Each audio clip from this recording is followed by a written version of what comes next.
There we go. Hello, good evening. Um, Today I joined up I'm joining a tournament, a budget deck tournament.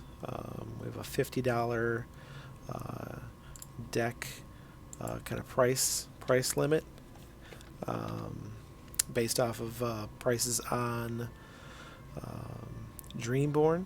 So I'm going with an Sapphire Steel um, resist build.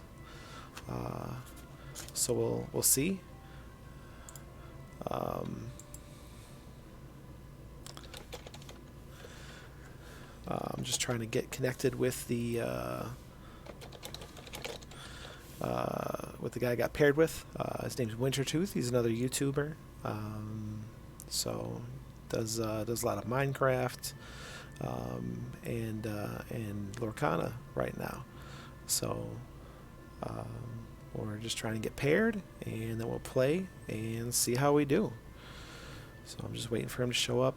The deck is mostly built around, like getting Grandpappy out, having some characters that have resist, and then also, oh, here we go. All right, I'm going second. And then I'm using Chief Bogo to help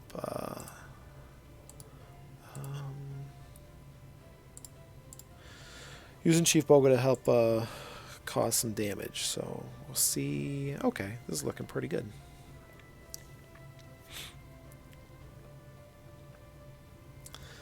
Okay, he's definitely an emerald.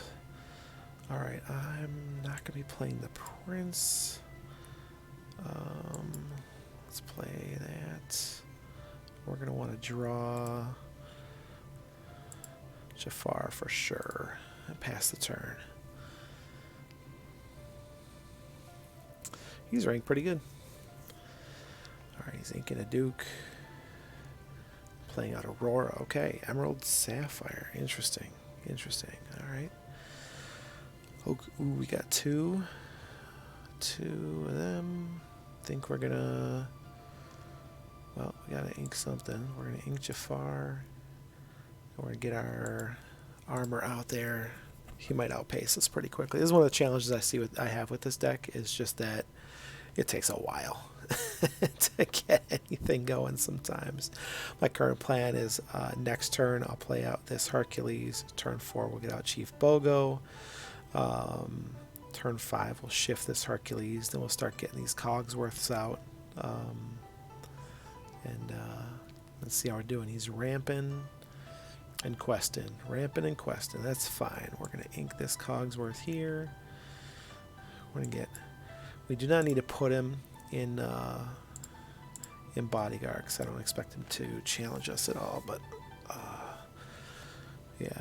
So next turn we're going to get Bogo out, and then turn after that Hercules, and then we'll start getting Cogsworth out.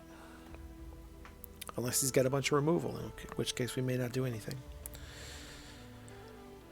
Flavor Sham. Oh, and he's got Ray. Ray is probably going to need to get gone.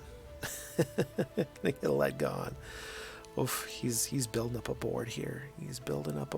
Okay. Alright, we're doing this.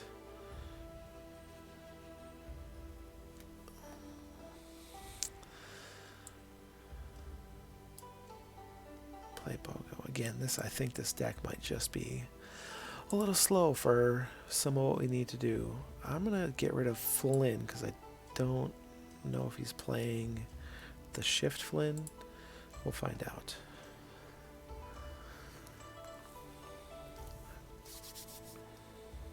And he's got Cogsworth, alright.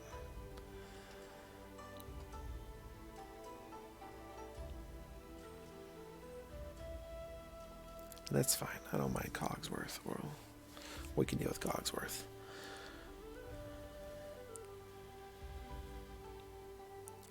Oh, Mother Knows Best bouncing. Bouncing Herc. Okay. Oh, man. Chief Bogo does not do anything here. This is not good.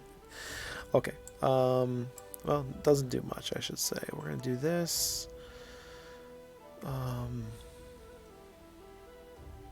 Man, he is so far ahead of me right now. +8. I have to kill something, and I can't kill anything. I really can't. So I have to let it go. Ray. I'll put some damage on Mickey. It's not much, but it is what it is.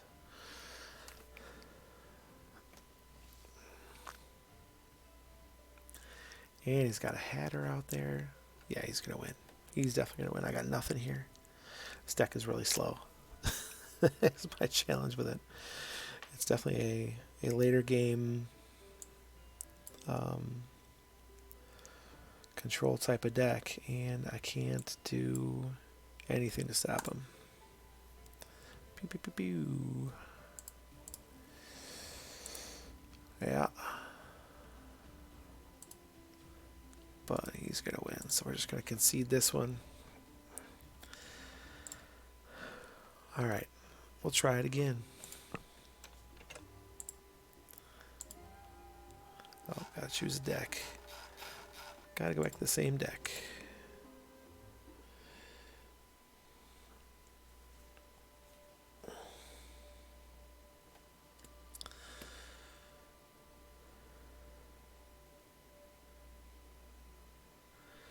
Alright, we're back in it.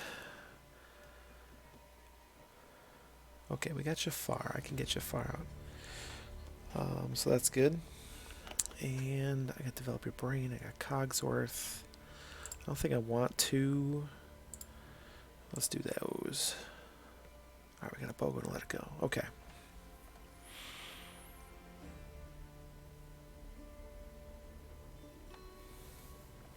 Inking Flynn. Playing the Popsicle. Got another Bogo. Alright, so we're definitely got to play Bogos on turn 4, which is fine. As of right now, I don't have a Hercules, so I'm going to ink that Hercules. We'll play this out.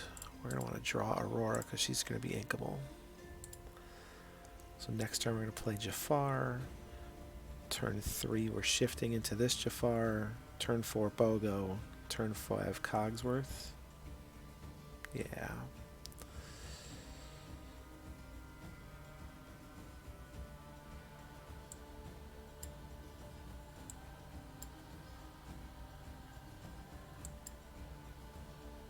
Alright, I think having a character on a turn 2 is definitely going to be in my favor. So we will see how this goes.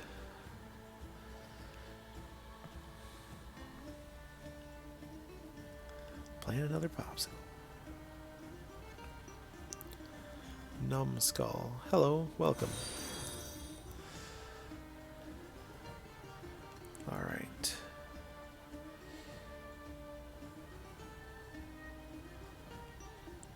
We are going to go ahead and ink the Jasmine.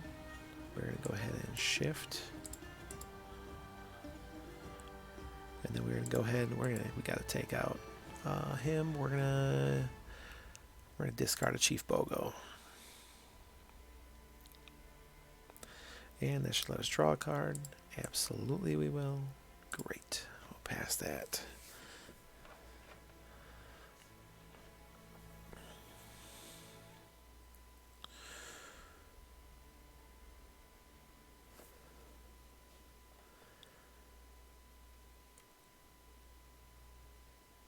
So we'll see if he's got Flavor Sham. He does indeed have Flavor Sham. That's fine.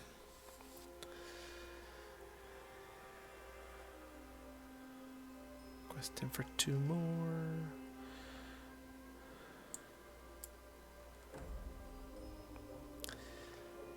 And I tempted to play another Jafar here, but I feel like Bogo. I have to play Bogo because he's uninkable, so that's fine. We're gonna do that. We're gonna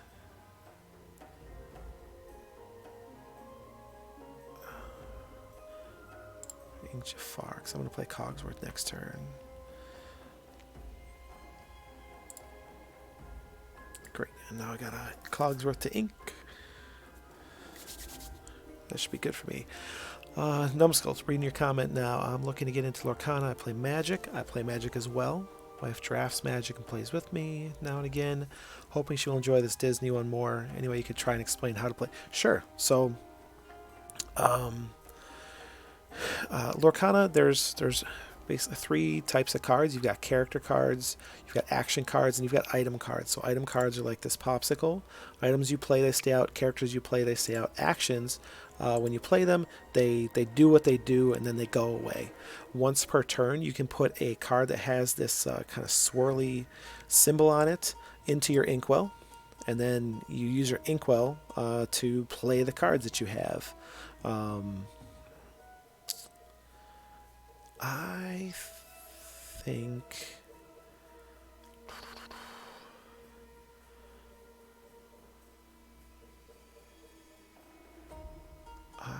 I'm going to play Cogsworth here.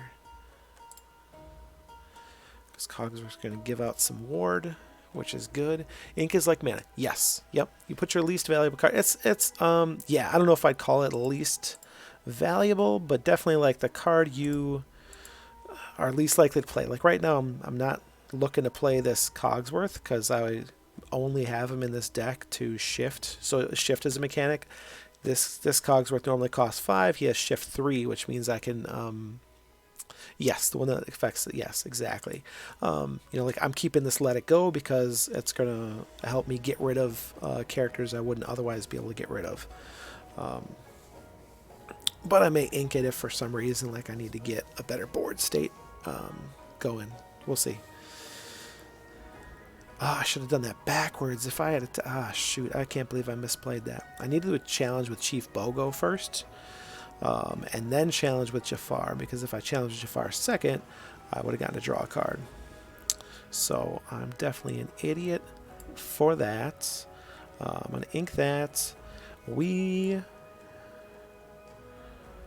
Chief Bogo has resist 1, which means he's going to take 2 damage from Maleficent. That's fine.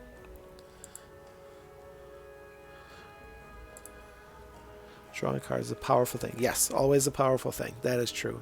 Jafar is definitely going to go away from this, but that is okay because I'll still get a card to draw out of it. For sure. Ooh, and grab your swords is always fun. But I'm actually going to use Let It Go.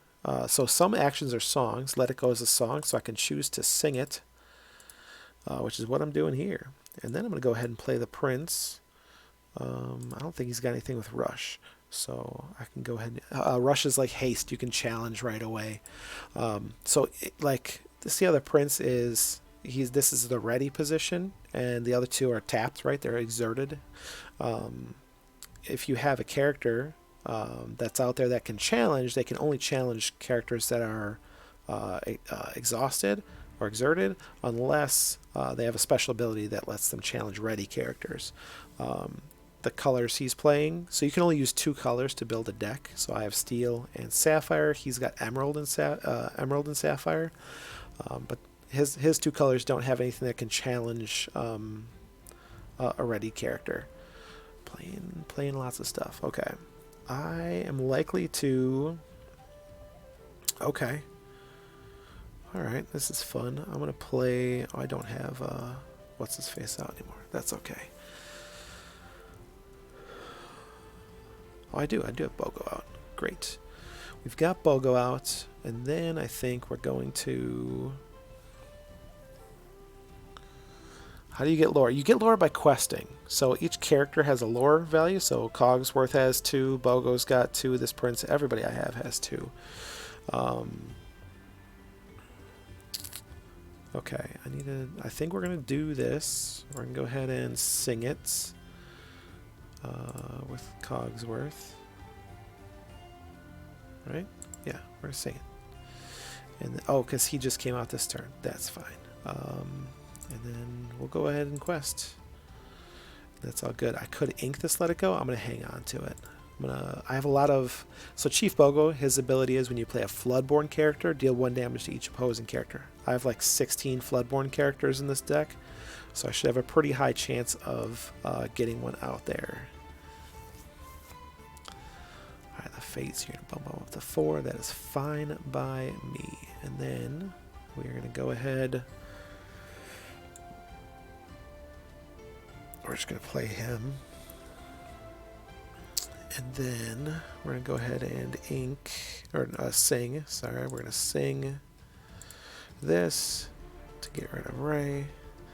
We're not going to take any damage from Mad Hatter, and he's going to draw a card. That's Mad Hatter's ability. When he gets challenged, you get to draw a card. And then we're gonna keep our questing going.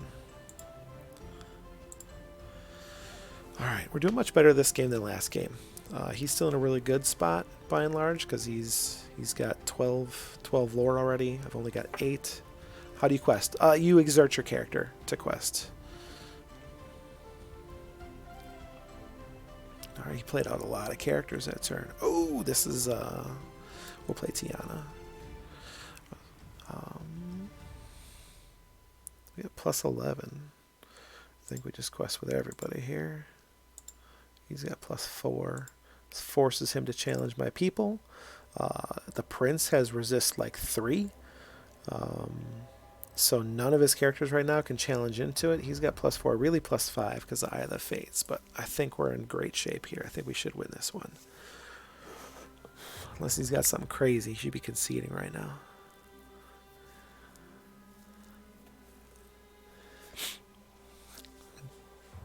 Mother knows best. Okay. Bouncing Tiana. Interesting. And Fatherly FV. Welcome. Thank you for the follow. Does it take a bit to get started on this Pixel app? So Pixelborn is free. It's I don't know what you're doing. I'm gonna heal everybody. Boom, boom, boom, boom, boom. And then we'll go on our quests and win this game. I don't got time for you, Fatherly. Right now, at least, I'm in the middle of a tournament. That one went quick, too. All right, we're going to put this back in. Turn on timers. So you can download it. It's free to download. He's got a Discord app, or he's got a Discord channel where he posts, like, whenever he updates it and stuff.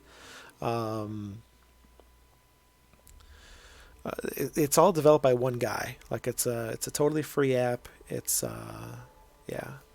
Oof, okay, too many uninkable. So these ones can't be inked. So I need to get rid of most of them. I'll hang on to Chief Bogle because in general he's pretty good as long as the other guy doesn't play Cogsworth. All right, we're okay here. I wonder if he clicked the I'll go first button. All right, I don't need 2 of those, so I'll do that, and then we'll I'm gonna play Aurora next turn, so I want to keep Grab Your Sword because I can sing it with Cogsworth whenever I play him. Actually, if I drew a Cogsworth, that'd be great. Turn 2 Cogsworth, turn 3 Prince. Is going first a big advantage. So if you go first, you don't get to draw a card on your first turn, and then the second, it's, you know, being on the play or being on the draw. That's how it was in Yu-Gi-Oh. Man, it's been forever since I played Magic, but yes, in general, like going first, being the first one to get your stuff out there is still good. You know, he'll be the first to 2 ink, 3 ink, all that stuff. So going first is definitely good. Certain decks want to go second just because they need to see more cards to do what they need to do. He is... Oh, shoot, it's my turn. If you have a slow hand, it can put... Yes, but that's why, like, you know, you saw me ink those uninkable, or mulligan those uninkable cards. Like, they're really, really hard to deal with. Like, if you don't have enough... if you don't have enough inkable cards, you know, you don't get around to playing any of your decent cards. So it's really important. Playing the Popsicle. Popsicle's from the new set Rise of the Floodborn. It's become probably one of the most popular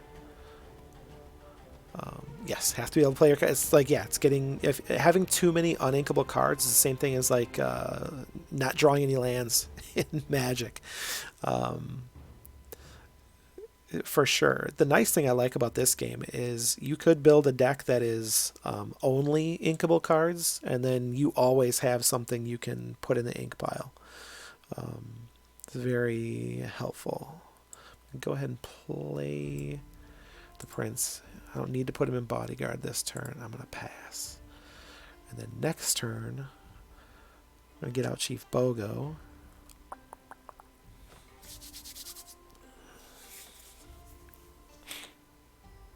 Get out Chief Bogo, and then turn 5. I didn't need to play Cogsworth, but he'll be cheaper, which is nice, because turn 5 I could play Cogsworth and Hercules, which would be pretty good if I shift Cogsworth, because he's got shift 3, never mind.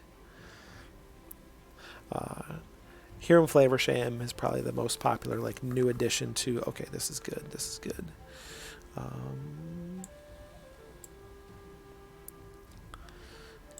get him out and pass. Hiram Flavorsham and the Popsicle deck is pretty nutty. You draw a ton of cards because when you play Popsicle, it costs 1. You get to draw a card off of that, and then when Hiram Flavorsham comes into play, you can discard an item card you have to draw 2 cards. So he's going to draw a card here. He's going to quest with Hiram Flavorsham, draw 2, and get rid of this to draw 2 more cards. So he's in a good spot.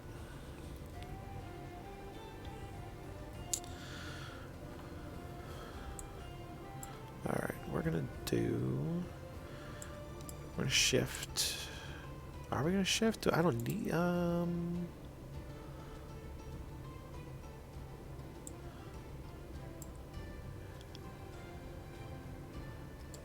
If he runs out of cards, he can lose, yes. But he's got 42 left, I got 48, so he's definitely drawing some stuff, but not a ton. And now all these guys, I can take him out, which I will do, because he's too good. Can't let him live.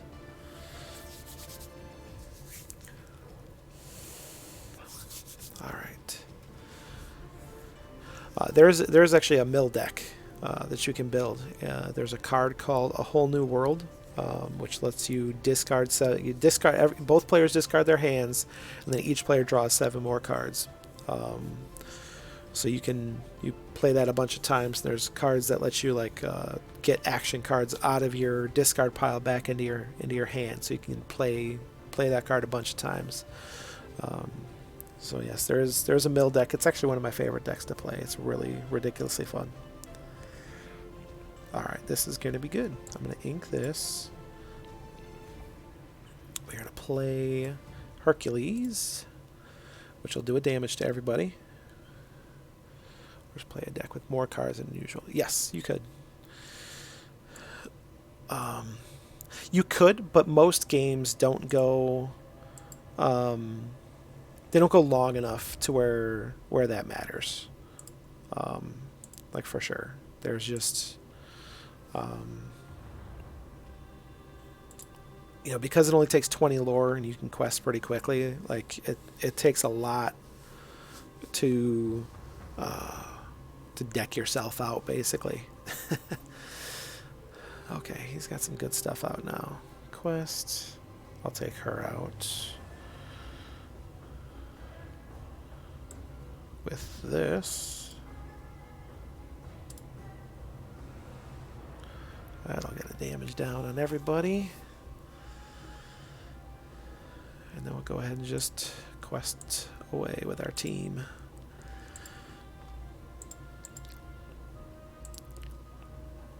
Alright, we're in a good spot. I don't think he'll be able to stop us from winning at this point, so it looks like I'm going to...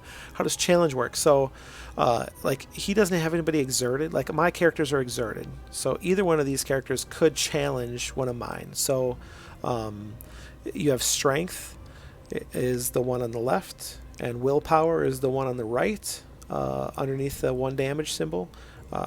And so damage stays on.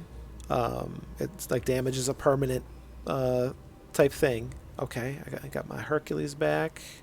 Still can quest for 8. So like if Cogsworth were to challenge Cheshire Cat would do 2 damage to the Cheshire Cat, and then Cheshire Cat would do no damage back to Cogsworth. So because Cheshire Cat already has 1, he would be banished.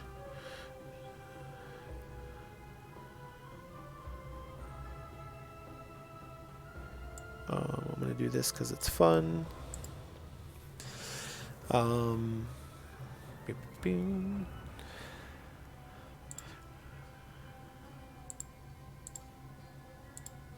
Alright, and then I'm just going to quest to finish this off, because I don't need to drag this out at all. 19 and 20. There we go. Alright, we got the win. It was 2 out of 3. But challenging, yeah, so a character has to be exerted. So there's summoning sickness, just like in Magic the Gathering, right? They call it letting the ink dry. But here, let me go into... so I'll get cards so I can explain some of this stuff a little bit better. So Ariel here, she costs 4 ink to play. She's inkable. She has 3 strength, 4 willpower. She quests for 2 lore. This is Ariel on human legs. She has this voiceless ability, which means she can't exert to sing songs. Oh, I didn't explain singing songs. So some actions are songs. Be Our Guest is a song. Every song has this ability here, which is a character with cost 2 or more can exert to sing this song for free. This cost is almost always matches the cost of the action itself, right? Hakuna Matata costs 4, part of your world 3. So what that's doing is you're basically choosing, you're getting to play an action, but you're giving up the ability to either challenge or quest for lore when you do that. So it's a good way to get a lot of things going for less.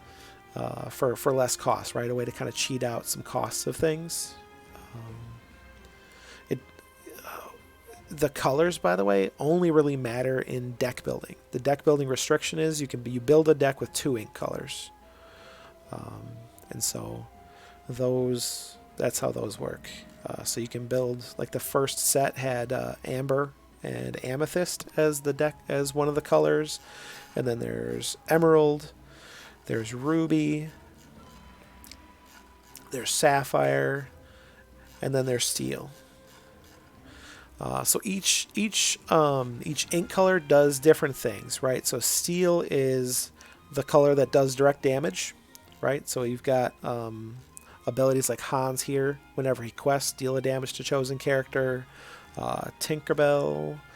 This big Tinkerbell, when you play her, she deals 1 damage to each opposing character, and then whenever she challenges and banishes a character, you can do 2 damage to an opposing character.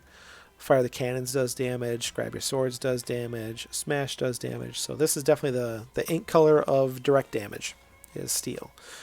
You also see a lot of challengers and a good number of bodyguards. Bodyguard's an ability where if it's exerted, first off, you can play it exerted. But if it's exerted, whenever an opposing character challenges one of your characters, they have to choose one with bodyguard if able. So that could be kind of fun. Sapphire is all about ramp. Almost like ramp and items are the 2 major kind of things that Sapphire does. So like Ramatala, when she's banished, you can add her to your inkwell. This Mickey Mouse, when he comes into play, you take the top card of your deck and put him into your inkwell. And then there's lots of cards that deal with items, like this Maurice here. Tamatoa gets +1 lore when he quests for each item that you have in play. If it's not Baroque, gets you 1 back. And then there's an Ariel that readies. What's my favorite ink color? I am a huge fan of emerald, personally. which is a little funny to me because when I play Magic the Gathering, green is my favorite color in Magic. And it was before it became the do everything color. Before it became, it was pretty much just like ramp and big monsters. It was my favorite, and now it can, draw and do heal and everything else. Because, power creep. But I like Emerald. Emerald is kind of like the mess with you. I think Emerald's the color that to me gives your opponent difficult choices. So like Flynn Rider here, he costs 2, he quests for 2, which is already like a pretty good thing to be able to do on turn 2 is quest for 2 lore. A lot of 2 cost like vanilla characters only quest for 1. But he also has this ability, which is whenever he's challenged, the challenging player has to discard a card from their hand. Yeah, great rate. Emerald also has a lot of evasive characters, right? So these 2 genies both have evasive. Evasive is kind of like flying, right? Where you can only block a character. You can only challenge a character with flying. Or that's probably not a good. Because in Magic you don't like challenge. You don't attack characters. You attack players and you block. But whatever. You have to have evasive to challenge an evasive character, basically. But you got stuff like Hans, 4 cost, quest for 3. You got Cusco, 5 cost, quest for 3. But he has Ward, which means they can't choose him to play actions. Like they can't play actions on him or use characters' abilities on him. And then whenever he's challenged, he banishes whichever character challenges him. Which is a lot of fun. Mad Hatter, he's inkable, but he's got the same, 2-4 for 3 lore stat line. But you get to draw a card. Cusco was the best rare in the first set. Like he was selling for $22 at one point. He's probably my second favorite card out of the set.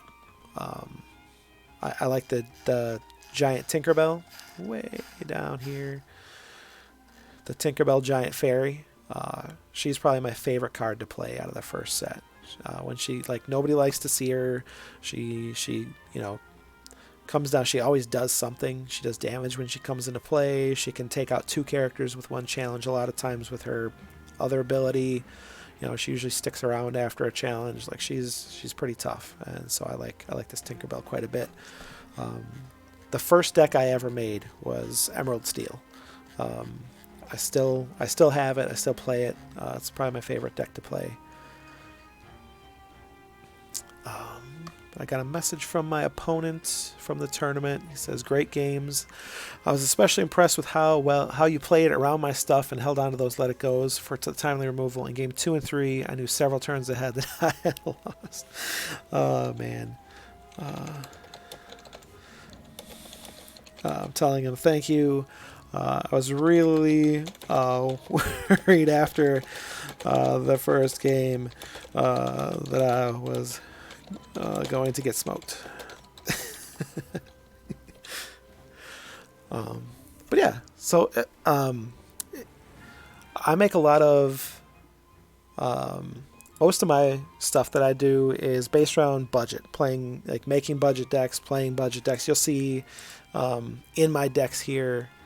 Can you sideboard and best? No, you can't. But the ink mechanic is kind of the way the inking and mulliganing is the way you deal with what your opponent is playing. If I knew I was playing an opponent who had resist as well, I would always mulligan away Chief Bogo, right? Because I don't need to do 1 damage at a time because he'll have a bunch of resist. Resist blocks damage whenever you take damage. Yeah. So this was so there's other things. Let me see if I can pull up.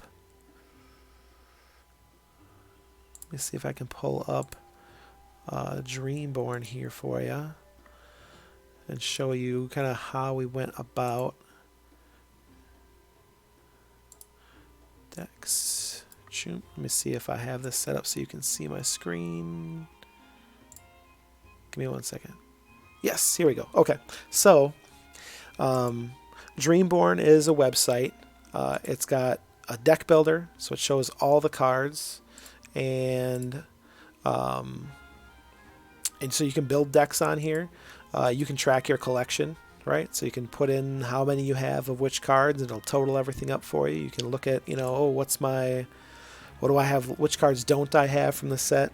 But the cool thing is, in the deck builder, actually, let me just go back here. When you're looking at decks, go to my decks. So this is my deck here. You can see like how much it. Oh man, it went up to 50. I feel bad now. My deck is out of. This was supposed to be 50 and under. I didn't check it before the game.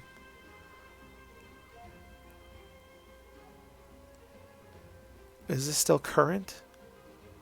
No, because I have. Shoot. All right, I have to swap this around with what my deck currently is. And I gotta talk to him about that because I didn't look at this. I made this deck yesterday. Oh man.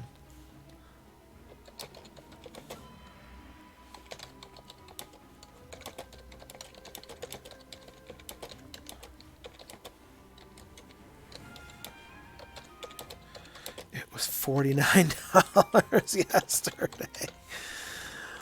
Oh my gosh. He said his $49 deck dropped in value to like $32. He was panicking about it not being competitive enough. Oh my gosh. I can't believe this went up.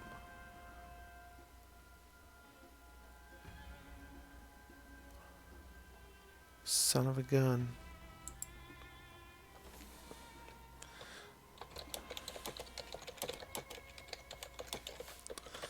I'll ask him if he wants to. I'll offer a replay. I'll offer a replay if he wants it. It's up to him. Anyways, I do most of my content that I do is hopefully no DQ. We'll find out. Do you build a deck similarly like you definitely want a curve. You don't necessarily want a low curve because card draw is pretty limited. Well, it depends on the colors you're playing, right? Amethyst, for instance, has a bunch of card draw. Sapphire just got a bunch of card draw, and then Amber has a bunch of card draw. But Emerald has very little. Ruby has almost none. And then Steel has very, very little. And most of the card draw in Steel, like in the first set, the only way to draw cards in Steel was with this card right here, Beast Mirror. Which means, so it's an item you stick out. It costs 2. You tap it, pay 3 ink, and if you have no cards in your hand, you get to draw a card. Like it's an expensive card, and you have to have no. Oh, I take that back. Musketeer Tabard's another one, but it's an uninkable item. It says whenever one of your characters with a bodyguard is banished, you can draw a card. I forgot about that. Most of the other, I should say, there's other card draw, but it's all like draw cards and then discard the same number of cards. No, I think it's fine. After you submit your deck, it's too late to change it anyway. I'm not a competitive person. And the moment I pushed record, my heart jumped into my throat.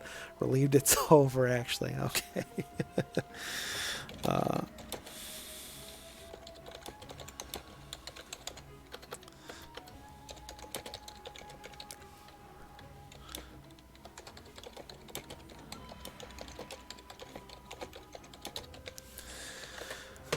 All right.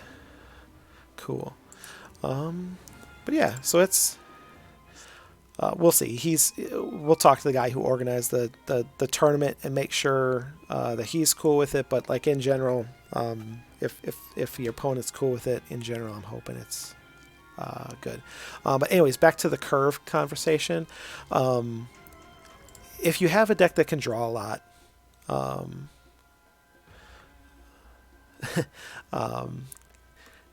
if you have a deck that can draw a lot, it's easier to play with like a lower curve, right? So I have this deck that I made. So I call it Purkana. I have a bunch of videos that are like budget deck based, but all these decks are specific. Like when I call it Purkana, that's specifically only commons and uncommons. There's no rares or super rares, even if they're super cheap to play.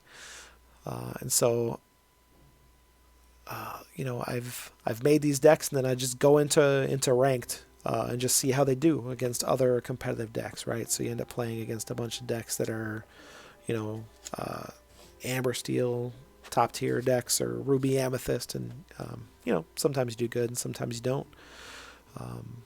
But because Amethyst has a good amount of, decent amount of draw, like friends on the other side is good at drawing. Do you have to buy the cards on Pixelborn, or more just for buying in paper?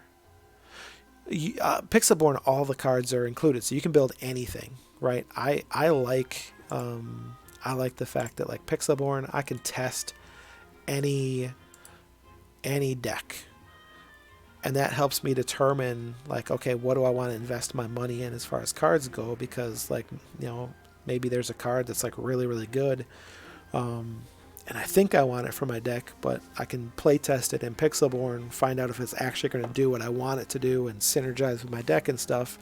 And if it doesn't, then I don't buy it. So you don't have to buy the cards on Pixelborn. It's all, Pixelborn's 100% free.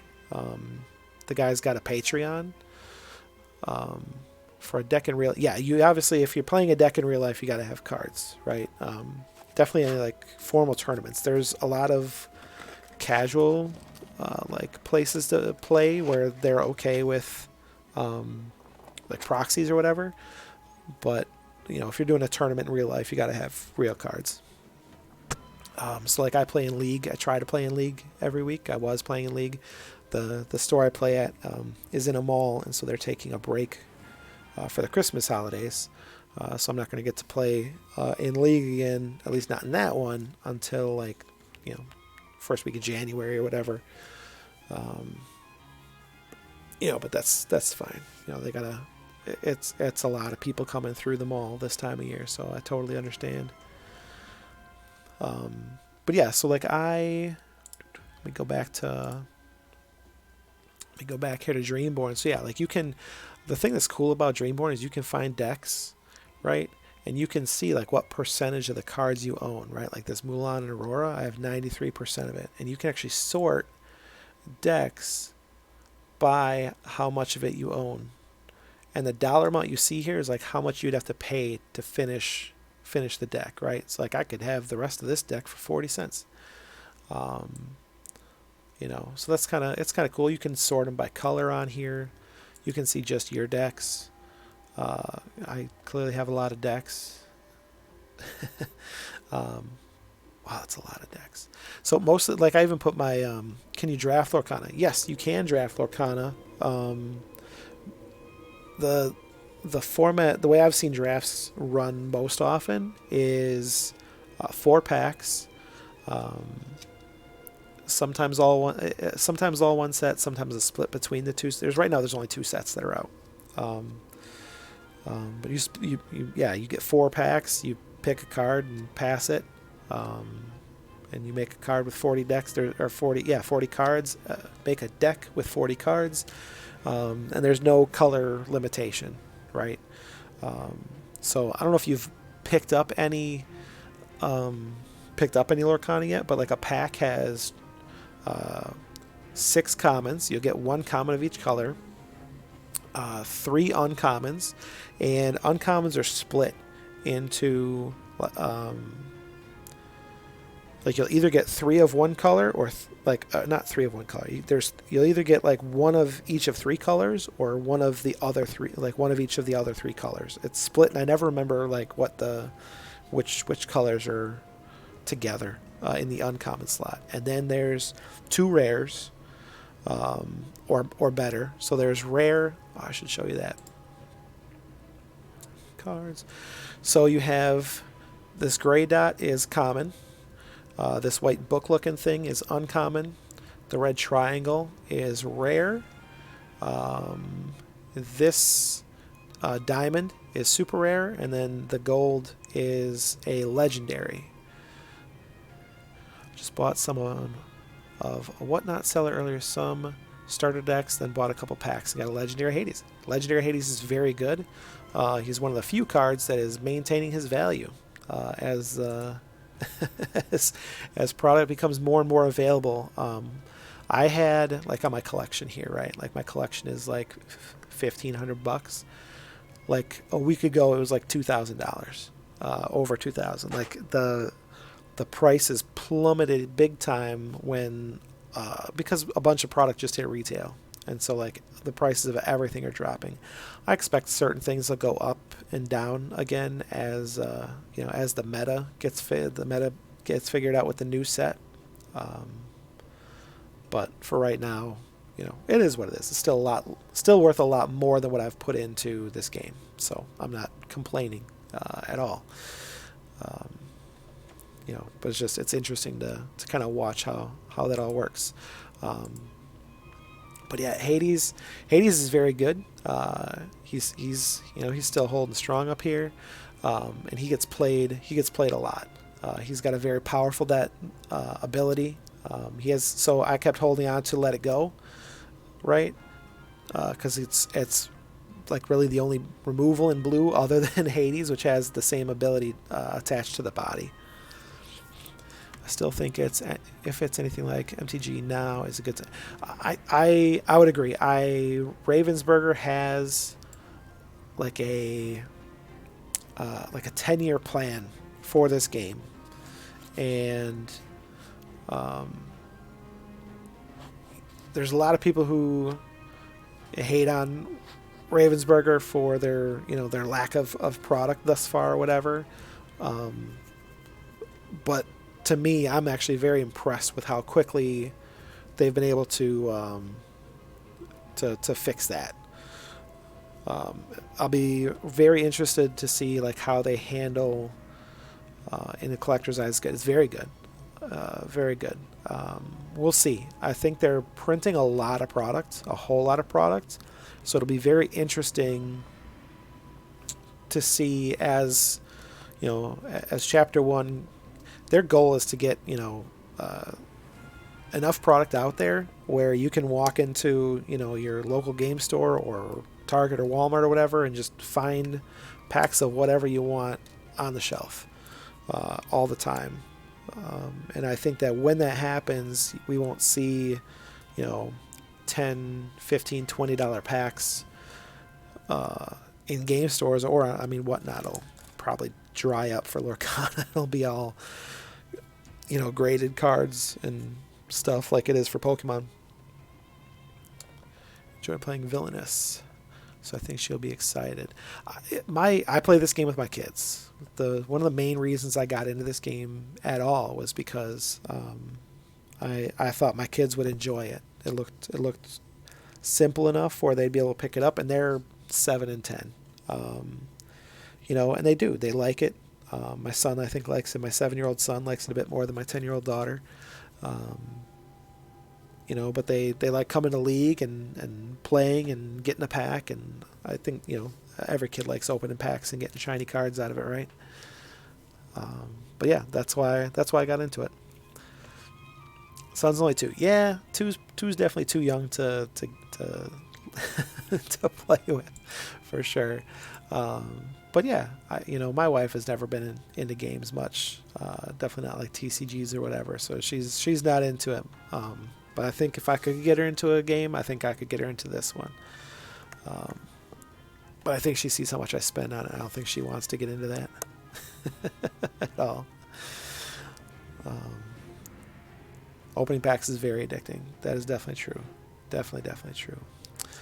All right, I think I need to cut it off here. I've got to get up in like 7 hours to get to work, so I'm gonna try to get some sleep. But I'll get this loaded up over on YouTube probably in the morning, and then next week at some point I'll have another match with somebody else in this tournament. So hope you enjoyed it. Thank you for visiting and chatting. If you have any other questions, feel free to reach out to me. I am on Twitter at WanderingMonsta with the A at the end. So feel free to reach out if you got any more questions. Otherwise, there's some great groups on Facebook that I'm a part of for like Disney Lorcana TCG, and then also there's a couple of great Discords you can jump in where there's lots and lots of helpful people.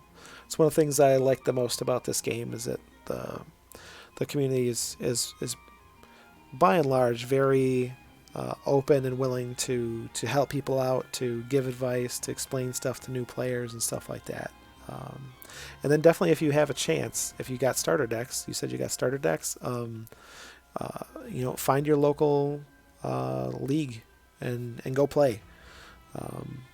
There's lots of people out there that are more than happy to teach you, especially because they get like an extra point in league for doing so.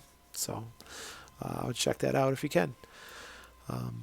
But yeah, I'm gonna call it here. So thank you for hanging out with me, and I'll see you on the next one. Have a good night. Goodbye.